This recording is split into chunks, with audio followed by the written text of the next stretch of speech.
મારા નવીન ભગતને યાદ કરીશ. નવીન ભગત પધારો અને તમારા હૃદયનો જે અનુભવ છે એથી વ્યક્ત કરો. સંત કૃપાથી સુખ ઉપજે, સંત કૃપાથી સરે કામ, અને સંત કૃપાથી પામીએ પૂરણ પુરુષોત્તમ ધામ.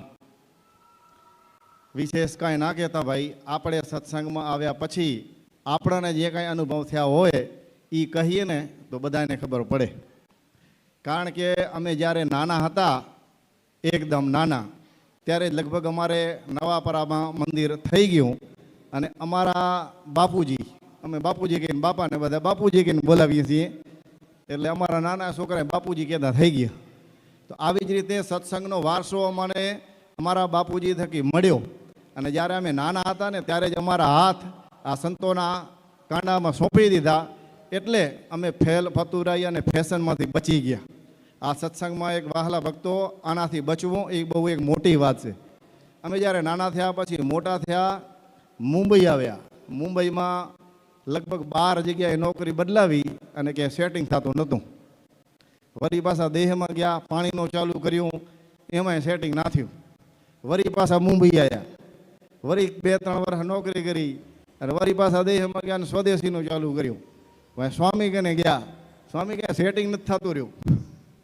હમણાં લગ્ન થશે, બાયડી આવશે, છોકરા થશે, આ બધું કરવો કેમ? સંતોએ કીધું તમે નારાયણ દેવ ઉપર ભરોસો રાખો, બધું સારું થઈ જશે. અને આપણાને નારાયણ દેવ ઉપરથી પહેલેથી ભરોસો. અમને ક્યારેક નાના હતા અને કાંઈક થતું ને તો મારી માં કાંઈ પણ હોય તો એ નારાયણ દેવની માનતા રાખતા. કાંઈ પણ નાની મોટી તકલીફ થાય, નારાયણ દેવની ધજા ચડાવી આવજો, તમારું જે કાંઈ કામ નહીં થતું હોય તો એ થઈ જશે. એટલે અમને વારસામાં સત્સંગ મળ્યો. પછી વરુ પાછું સ્વદેશી દુકાન બંધ કરી અને મુંબઈ આવ્યા અને પાછા લગ્ન થઈ ગયા. વરી સાઈડ ઉપર સુપરવાઇઝરની નોકરી લાગ્યા. સ્વામીને કીધું આમાં કાંઈ સેટ નથી થતું, હવે આ ઘર સંસારને હલાવો કેમ? તો કે નારાયણ દેવ સારું કરશે. કાંઈ વાંધો નહીં ભાઈ, હવે જેમ નારાયણ દેવ કરે એમ થવા દો, બાકી કાંઈ આપણે ચિંતા કરવી નથી. અને આપણે પછી મોજથી કરતા. અને હરિભક્તો, વહાલા ભક્તો, આ સત્સંગમાં આવ્યા પછી મોજથી કેવી રીતના જિંદગી જીવી ને એ આ સત્સંગ શીખાડે છે. બસ જલસા કરી લ્યો, મર્યાદામાં રહી અને તમારે જે કાંઈ કરવું હોય આ જીવનની અંદર એ બધા જલસા કરી લ્યો, એ આ સત્સંગ શીખાડે છે. મર્યા પછી ધામમાં જવું એ અલગ વાત છે, પણ યુવા સભાની અંદર કોઈ કેવી રીતના જીવવું ને એ આ મોજથી કેવી રીતના જીવવું એ આપણને સત્સંગ શીખાડે છે. કારણ કે આપણે હર વર્ષે શિબિર કરીએ છીએ ને એમાં કથા નથી કરતા, પણ જિંદગીની અંદર કેવી રીતે મોજથી જીવવું ને એ આપણને શિબિરમાં શીખાડે છે. હવે આગળ વધીએ. હવે અહીંયા કાને આવી ગયા પછી કાંઈ ઠકાણો નહીં, 10,000 રૂપિયામાં ખાલી સુપરવાઇઝરની નોકરી કરતા હતા. હવે કરવું શું? બાયડી આવી ગયા, લગ્ન થઈ ગયા, એ તો સારું કરવું કે આણું વાર્યું એક ને કાંઈ એને રાખવા ક્યાં? પછી વિચાર કર્યો, હવે જો ઠાકોરજીની કૃપા અને આ સંતોના આશીર્વાદ. ઠાકોર સંતોને કહી કે સ્વામી હવે શું કરવું? તો કે નારાયણ દેવનું ભજન કરો. ભજન ચાલુ રાખ્યું અને સમય જતા ખીચામાં 3,000 રૂપિયા. અમારે અત્યારે જે દુકાન હલાવીએ છીએ બિફોર બુક, કદાચ ઘણા ભક્તો ત્યાં કાને પધાર્યા હશે અને લગભગ સંતો આવી ગયા છે ત્યાં કાને. એ બિફોર બુક દુકાનની આગળ એક બાંકડો હતો કટલેરીનો, ખીચામાં 3,000 રૂપિયા કીધું, આ 3,000 રૂપિયા ટોકન દઈએ અને આગળનો બાંકડો હલાવીએ, એમાં રોજનો 1,000 રૂપિયાનો ધંધો થાય. મેં કીધું ધનકાભાઈ ઘનસભાઈને આમાં બેહારી દેશો એટલે આપણો થોડો ટેકો થશે, આપણે સુપરવાઇઝર ચાલુ રાખીએ.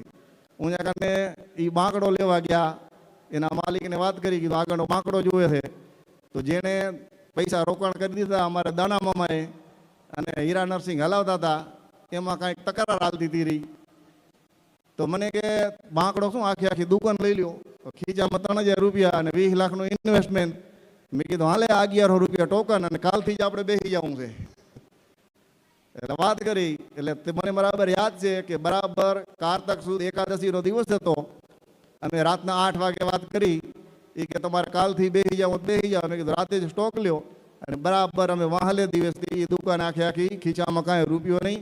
આ સંતની અને આ ઠાકોરજીની કૃપા હોય તો વાલારી ભક્તો થાય, નકે કાંઈ થતું નથી. એટલે આવા જિંદગીના અનુભવમાંથી તો આવા કેટલાય છે. આપણી કને આખો કોથળો ભરેલો છે, પણ તમને ખાલી આપણે ટોકન પૂરતું જ કેવું છે. કારણ કે હજી ઘણા બધા હરિભક્તોને હા ભરવાના છે આપણે. એટલે મારા ઉપર તો ભાઈ સંતોની એટલી બધી કૃપા રહી, ઠાકોરજી પણ ઘણી બધી કૃપા રહી છે. એટલે મને અત્યારે કદાચ મોટી મોટી મુશ્કેલીઓ આવતી હોય ને તો નારાયણ દેવની કૃપાથી ખાલી જરાક એટલી જ લાગે છે. અને અમારા બાપુજી એક વખત મુંબઈ આવેલા. આ બધા ઘરના અનુભવમાંથી શીખેલા છીએ. અને આપણાને કાંઈ મનમાં નહીં. હરોજ શનિવાર આવે ને એટલે આગળની દુકાનની આગળ લીંબુ મરચાં રાખી જાય અને આપણે ટેંગાડી નાખી. હવે શેના માટે ટેંગાડતા એ આપણને કાંઈ ખબર નહીં. એક દી મારા બાપુજી આવી ગયા સવારમાં, લીંબુ મરચાં પડ્યા હતા. સવારમાં દુકાન ખોલીને હું લીંબુ મરચાં લગાવતો હતો રહ્યો. મને કહે આ શું છે એ કે. મેં કીધું બધા લગાવ્યો તો આપણે લગાડી. મને કે કાલથી લગાડવા ન પડે એ કે. આપણે નરનાળ દેવના છીએ, સ્વામિનારાયણ ભગવાન આપણાને મળ્યા છે. આ બંધ કરી નાખો ફેલ ફતુરી કે. આપણે તે દીથી બંધ કરી નાખ્યું. તો વહાલા ભક્તો, આવી રીતની સંતોના ટચમાં રહીએ તો ઠાકોરજીની કૃપા પણ થતી હોય, સંતોનો રાજીપો પણ થતો હોય. મારા જીવનની અંદર લગભગ હું હિન્દુ વિશે જે કોઈ અલગ હાલતા હોય, જે આ ગ્રીન કપડાવાળા, એનો સખત વિરોધી.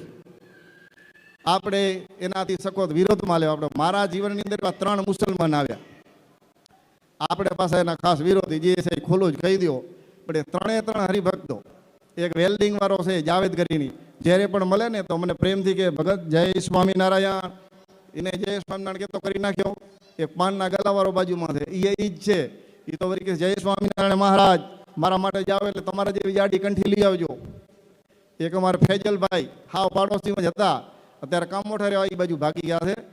એ જ્યારે મળે ભગતભાઈ જય સ્વામિનારાયણ, તો આપણા રંગ જેમાં હતો ને આપણે એના અંદર પેસાડી દીધો. આપણે એના ભગવાનનું નામ લેતા નથી ગયા. તો આપણા સંતો અને હરિભક્તોથી આ મળે છે. એટલે સંતોની સાથે, હરિભક્તોની સાથે જોડાઈ રહેવાથી ઘણો બધો ફાયદો થાય છે. ઘણી વખત સંતો કહેતા કે આ ઘરની બાયડી ગરમ થાય તો આપણે શાંત રહેવું. અમારે સ્વામી જોડલું બહુ સારું મળી ગયું. નવા લગ્ન થયા તો એમને કાંઈ સત્સંગ નહોતો, અમે જોડાયેલા હતા. મેં કીધું આને ડાયરેક્ટ કેસો તો નહીં મેળ પડે, પણ હાલો કીધું કથામાં લઈ જઈએ. કોણ જાણે મહારાજની કૃપાથી એવી બધી કથાની વાતો અંદર પહેતી ગઈ. અને આજની તારીખની અંદર આપણે ખોટા વખાણ નથી કરવા, પણ મારા કરતાં પણ એક સ્ટેપ ઘણી સત્સંગની અંદર આગળ વધી ગયા છે. આ બધી ઠાકોરજીની કૃપા અને સંતોના આશીર્વાદથી બધું થયું છે. એટલે બસ વિશેષ કાંઈ ના કહેતા, મહારાજે પણ કીધું છે કે જે નરનાળ દેવની કૃપા હશે તો જેમ સારો એ થશે. સત્સંગમાં મારા વચનામૃતમાં કીધું નરનાળ દેવની કૃપા હશે તો સત્સંગ વધશે, નરનાળ દેવની કૃપા નહીં હોય તો સત્સંગ નહીં વધે. એટલે આપણે નરનાળ દેવ ઉપર ભરોસો રાખવાનો, કારણ કે અખિલ બ્રહ્માંડનો માલિક જો એમ કહેતા હોય કે નરનાળ દેવની કૃપા હશે તો થશે, તો હું તો કહું કે ભાઈ મારા ઉપર તો નરનાળ દેવની ખૂબ કૃપા છે, સંતોના ખૂબ આશીર્વાદ છે. એટલે વિશેષ કાંઈ ના કહેતા कि मैं करता कुछ भी नहीं, फिर भी है नरनारायण देव तुम्हारी कृपा से मेरा सब काम हो रहा है. અને आपके गुरुदेव की कृपा से मैं कुछ भी नहीं करता, फिर भी मेरा सब कुछ काम हो रहा है. जय स्वामीनारायण.